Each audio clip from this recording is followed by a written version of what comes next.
Hey, I'm Alex Radcliffe from Board Game Co, and today I'm reviewing Resist from Salt and Pepper Games. Resist is a solo game about the Spanish Maquis as you attempt to go on various missions, taking them down one at a time until eventually you either accomplish all your goals and walk away with a stunning victory, I guess, or alternatively at any point decide that you've done enough and you cannot go on any further and you add up your score and see how well you did. In this game, like I said already, it's a solo game. You're going to have two different piles over here. You're going to have the various resistance that currently is available to you, and then those you're trying to slowly recruit. Meanwhile, you have a bunch of different missions in front of you that you'll be slowly tackling in the game, but eventually slowly adding more missions to those until eventually you go through the entire pile. The game sequence every single round is going to have you having 5 cards. You're going to have 5 cards in play as you try to figure out what you want to do, and yes, that is a spy in our midst. You're going to start the game with 3 spies shuffled into your deck, and you might be drawing those spies as you try to figure out how to add these cards to take down the enemies. Now, the interesting part about Resist over here is the fact that if you look at your cards, your left-hand side of each card is going to be slightly weaker, but it will allow your card to remain in play. Versus the right-hand side of the card is stronger and it's more powerful, but if you use it, well, you lose it, and so you need to be mindful of that before you run out through your entire deck of cards, because you are attempting to take down 12 missions, and it is very hard to take down those 12 missions. I'll walk you through a bit of a sequence of play, how I'd actually go ahead and deal with this and engage with the enemies, and let's go from there. We have our spy, who's literally just in our way. We can ignore them. Then we have the plan and the attack phase in the game. Now, our plan over here, this plan lets us draw 1 card from the hidden deck. You know, I think we're going to go ahead and let's move this spy out of the way, but we're going to commit this card to the planning area. By doing so, we are putting them on the hidden side of the board. This is going to be the revealed, this is going to be the hidden side of the table, and we're going to put it on the hidden side. And the plan phase, we can start planning and playing cards without actually committing to anything yet. Once we move to the attack phase, we have to commit to what we're doing. So we just drew Celia over here, which is actually, Celia is very helpful over here. We're going to add her to the plan phase as well. She's going to allow us to discard this spy and draw another card. So we still have the spy in our deck. We haven't removed it from our deck, but at least we can get rid of it for right now. And we drew a new card, so up to 6 cards, even with a starting spy. This is not bad at all. We have Juana over here, who's look at the top 3 cards of the hidden deck, discard any 3 of them. That would be helpful if we were drawing more cards, but we're not. So choose a card from the revealed pile and place it top of the hidden deck. We could do that. We could go ahead and put her on the attack side over here. Still in the plan phase. We're still committing right now. We're going to choose 1 card from the revealed side and add it to the deck. These spies should be off to the side. We're going to go ahead and draw a card. Let's see if we want to draw. It's going to go on top of the hidden deck, which means we still can't draw it. But let's go ahead and take this guy over here. I like Nicholas. He's got a strong 4 strength over here, which is not going to be relevant right now. But right now, if we add up our strength, we're currently at 2 from over here and 1, 2 from over here. So we're slowly adding up. We still have 3 more cards. We need to figure out what we need to do over there. We could play Abel. You know what? I think right about now, I think it's time to attack. Okay, so unfortunately we don't have any information right now. Many of the cards will have you revealing some of the cards, but right now we don't have that much information. We do know which mission we want to go on, but that's about it. Unfortunately, this one's not going to help us right now. Draw 1 fewer card, flip all enemies. You know what, let's go ahead and tackle this mission, because if we defeat it, we'll be able to flip out the cards of 1 other mission. So now we're going to move to the attack phase, and we're going to flip these cards over. This is where we get to see what we're fighting against, and the problem is, to defeat this mission, we need a strength 5 because, well, that's what it shows here, and we'll get a point if we defeat it. And if we lose it, that's going to be one of the 2 ways we lose the game. You lose the game if you lose 2 missions, if you don't successfully take them down. You lose the game if you draw a handful of spies, and you lose the game if you have 5 civilian casualties in the game. In this case, we need 5 strength to defeat the mission. We currently only have 4, but we still have a handful of cards. But then we have a bunch of enemies over here. Now, enemies will have their strength value. Over here, we have a collective 6, 7, 8, 9 strength on top of the 5. We would need 14, of which we only have 4, but you don't have to defeat the enemies in the game. Well, usually not. Depends on what cards are in play. In this case over here, we have the Grunt, who has a defend ability. You must defeat grunts before you defeat other enemies, which means while we don't have to defeat other enemies, if we do want to defeat them, we must take out the grunts first. The counter guerrillas over here are going to be how we start losing civilians. They're going to have us draw cards in the civilian deck and lose those. And the jailer has us drawing a card from the recruit deck and placing it in the hidden discard pile, which is how we get new recruits in play. Using that in mind over here, we have a few options. We could simply try to deal with however many enemies we can. You know what, honestly, we're already losing 1 person over here. Let's see what we can do. I think we're just going to go for keeping as many cards as possible. We're going to play this card to our hidden side over here, the attack phase, +1 attack value for each revealed Maquis in play. So at 1, 2, 3, 4, 5, 6 because of his ability. We're going to play this for 7, 8, and this for 9 over here. Reveal the top 3 cards of the hidden deck. So at 9 currently, we'll reveal the top 3 cards and discard any, which is a good opportunity to get rid of any spies if we wanted to. But with our 9, we're going to take down this mission for 5. That's going to take down this grunt and this jailer. That means we're going to go ahead, and that's going to be a total of 9. 1, 2, 3, 4, 5, 6, 7, 8, 9. We're going to draw a card from the recruit deck and place it into the hidden discard pile, which is going to slowly add to our deck, which is very helpful. But we are going to unfortunately lose 2 of these cards for the counter guerrillas. We lost 1, 2, 3 of our 5 civilians are already gone, and so unfortunately that's the downside there. The good news is because we took down this card, we're going to go ahead and be able to use the defeat ability of the mission and flip all enemies face up. We're going to choose this location here. So now, even during the planning phase, we'll have more information next round. We'll put this into our victory pile, but then we have to draw another mission from over here. We're going to draw another mission in play, putting that into play, and then adding 3 guards to that mission. That is basically how you play through Maquis. You're going to be going through Resist, not Maquis, different game. That's how you play through Resist. You're going to be having a hand of 5 cards every single round, abilities and mission results aside. You're going to be trying to manage your hand of cards. You're trying to manage the spies that will clog up your deck. You'll be shuffling and discarding your deck as you go through it, so you do have those cards to go through, but as you burn the cards, you're going to lose. I'm going to lose this card now because I burned it. Fortunately, I got another card back, so my deck managed to remain at par, but while my deck remained at par, I've lost 3 civilians, which means if I get 5 civilians lost, that's a problem. There is a 0 card cost in this deck, so one of these cards will have 0 civilians defeated, and you shuffle it back in. But there's also a 3 civilian card, so if I let another single civilian die, I am risking death in this game.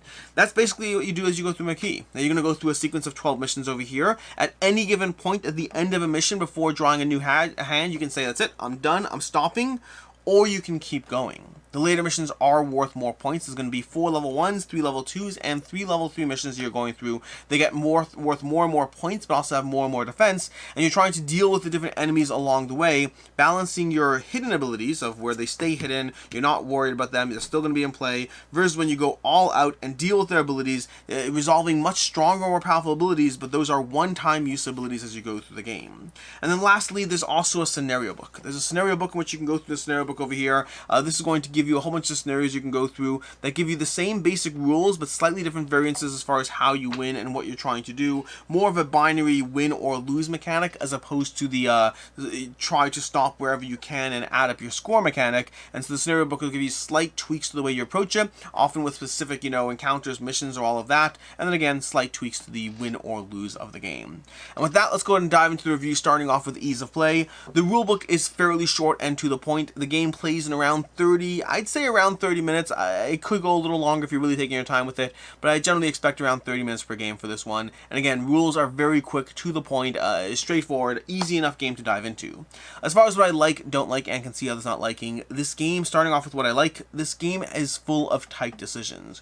You are managing an incredibly tight hand of cards, and this is, by the way, the game recommends you start off with the generally just taking a bunch of cards over here without trying to draft them. But once you've played this game once or twice, you should absolutely dive into the drafting, because it's so much more rewarding to draft your initial hand of Maquis as you go through the game, to feel like there's some sense of cohesion as far as how you built out your Maquis so you can tackle the enemies and slowly accomplish the various missions you need as you go through it. So I highly recommend the drafting mode. There's much more control, and it really feels like there's a lot more agency to what happens as you go through it.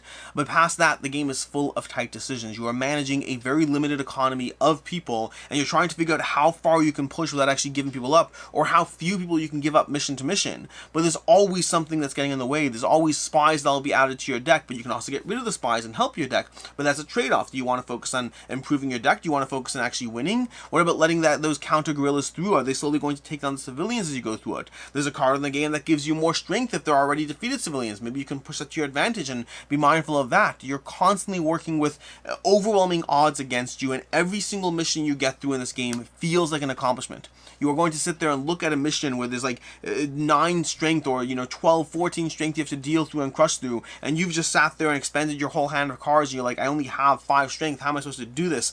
But you managed to do it mission after mission mission and you manage to break through, and that's incredibly satisfying to do so. It is satisfying to eke out that win, to get that extra mission, to try to pick and choose the way you approach it so that you have that just a tight economy, and you are working your way towards that final. As you get towards the final missions, you're going to have a hand of 5-6 cards. That's all that's left, and you can go on that final last hurrah, expending all your people on the revealed side to take those stronger actions. If you're willing to go all out guns blazing, you can get more done than you thought you would, and so it does have that final conclusion as you head towards the end that is, well, you're no longer trying to keep it all in, you are letting it all go, and it's satisfying to do so. I'm a huge fan of the scenario book. The scenario book to me is a big plus, and we'll get into why it's a big plus shortly, because I'll be covering the things I don't like about the game, and the scenario book very much helps with some of the things that I don't like about the game. But the scenario book gives you slight variance to the gameplay. Nothing major, no major gameplay shifts, but slight variance to the setup or how you approach it, and then of course how you win as well, so it's more of a binary win-loss as opposed to a, hey, beat your score kind of situation in the game. I'm a big fan of the scenario book, and I'm very happy that's in the game. As far as the things I don't like in Resist, there's really only two things, but they are both fairly big things as far as my personal enjoyment of the system. The first is the fact that you get weaker as you play. There's no two ways around it. This is a game which you get weaker as you go through the game. You start off with a full hand of cards, and it's all about how slowly you can lose stuff, but you are losing stuff. You go through mission 1, you can always accomplish the first mission. If you're willing to go guns blazing, you can do whatever you want. The first, the second, the third, the fourth. The problem is there's 12 different missions to go through.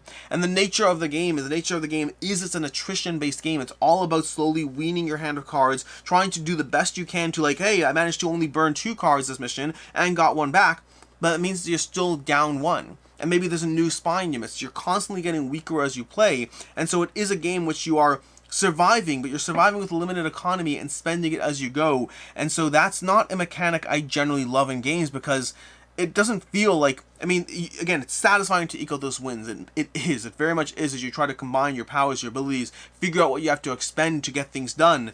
But at the end of the day, you walk away from each mission a drop weaker than you were before. This is a game which you don't get to feel powerful. You get to feel like you managed your economy as efficiently as possible while you minimized how much bad things happen to you along the way. And so, again, from a pure gameplay perspective, incredibly satisfying. From a stance of feeling like I'm growing and getting more done, you're not. You're getting less done as you go through the game. And then secondly, and more importantly, this game is basically a beat your own score system. As you play through this over here, you have 2 options. You either defeat all the missions in the game, all 10 missions in the game, the 4, the 3, the 3, in which case, epic victory, you've got everything done in the game. Alternatively, you don't, and you add up your score, and you have anywhere between 1 to 14, all the way up to 22 points over here for various degrees of major, minor, victory, regular victory, all of that, and effectively what's a score, beat your own score kind of situation. You get up to mission 7 and you accomplish it, and you decide, can I persevere through mission 8? And if you don't think you can, you call it quits, because otherwise you get nothing. But to me, that means that for me, when I play through Resist, there's one of 2 options. Either I've accomplished all 10 missions and it feels like a satisfying victory, or alternatively, I call it quits at any point, and I just say, hey, you know what, I got enough done, I got above, as long as you get above 14 points, I in some way got a victory, so it's fine, it is what it is. I don't like beat your own score in any kind of solo game. I do not like beat your own score as a mechanic. I like a binary win-lose, and the problem is, the binary win, if I use 14 points as the metric for what a win is, I think 14 points is fairly achievable. I don't think it requires that much work to get it. You have to work with your economy. I shouldn't diminish the fact that there's definitely skill to even getting to 14. But it's an achievable level of skill that does not feel overly rewarding, and the other levels to me just feel like, okay, great, beat your own score, versus the 10 mission arc, that is incredibly hard to do, and I found it very, very challenging to get through that. And so this is a game which, again, it's a beat your own score system with a arbitrary, okay, ultimate victory, but I'm not clear if that's really the goal or just the, hey, you got really lucky and it all worked out in your favor. Fortunately, I will say the scenario book does help with that. The scenario book, to me, gives me more of a binary win-loss situation. I much prefer playing through the scenario book as opposed to playing through the actual game in its main standard form. As far as the things I can see others not liking, first of all, the spies are annoying. They're going to clog your hands. As you go through the game, again, it's a game of attrition, and some elements bother me. I don't mind the spies. To me, that's just deck building and managing your hand, but it's definitely going to clog up your hand. If you don't take them out, they are going to get in the way frequently and commonly. I'll also say that the very nature of the game means sometimes you're able to flip over cards and dive into a mission knowing what's coming. Other times you're going to go in blind. You're going to hope for the best. You're going to build the best hand, and things just won't work out. The combination of possible enemies you're fighting against, combined with the mission mission combined with your hand means there's a lot of possible combinations in this game, and things may seem like they should have worked out in your favor, but you'll have many guards who have 1 strength, 2 strength, and there's also a whole bunch of 3s and 4s though, and what you get in a face down attack on the mission, it can be all over the place. You can have 2 4s and 2 3s and really be dealing with the worst possible mission you've seen to date. And then if you just don't get it, especially if it's a later point mission, it might be worth 5 points right there. That could be the difference between you actually getting a major victory or you barely passing it at all. There's definitely potentially luck as you go through this. There's a lot of hand management, a lot of powers and abilities, a lot of opportunities for you to shine, and also a lot of times where things just are what they are and you have to deal with it. As far as final thoughts on Resist, overall, I'm torn on this game. I'm torn on it. The actual gameplay is incredibly clever, and I find it incredibly satisfying to piece things together as I go through and as I tackle a mission. At the same time, I find that there's 2 complaints I have, and they're both complaints that are very much things I don't like in games. I don't like feeling weaker as I play. It just feels like every time I go through a mission, I'm like, okay, great, I'm a little weaker, oh, look at that, and now I have to stop and call it quits because I can't get that last mission done. And combined with that aspect of feeling weaker, with the whole beat your own score system, where it's not a binary win-lose, but it's just like, how well can you do, to me it makes the game feel a little unsatisfying. I find the actual encounters, mission to mission, like any individual mission, incredibly satisfying and a great puzzle. But the whole experience, if I'm not talking about the scenario book, the whole experience to me feels a little less satisfying because it's all about how weak can you get before you call it quits at an arbitrary point in time and don't even finish the entire thing because that's the only way you actually score. It's a weird combination. But again, mechanically, the game is amazing. To me, it's a 3.5 out of 5, and it's a weird 3.5 out of 5 because there are elements of this game that are stronger than that. But those are 2 gameplay things that I cannot get past, and so it's a lot of good here.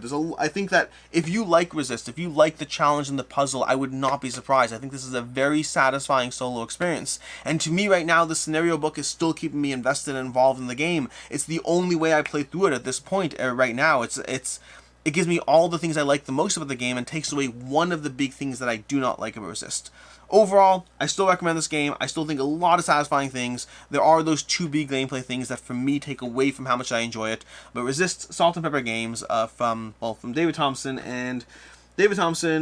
Trevor Benjamin, and Roger Tankersley, and Salt and Pepper Games. Resist, a solid game, and that is that. Which brings us to recommendations. Other game recommendations. First of all, if you like this and you want something that feels very similar as another solo experience, a similar theme, different gameplay, Maquis from Side Room Games, highly recommend that one as another solo puzzle. And if you're looking for one that feels very different theme, but feels more similar to what's happening in Resist, although I would say in that one you do feel more powerful as you go, Friday. Friday is a solo game that holds up as far as the deck building puzzle and the management and the enemies you're facing off against. And that one, the enemies do get stronger as you go, but you also get stronger as you go, and it has a very different pacing pacing to the experience.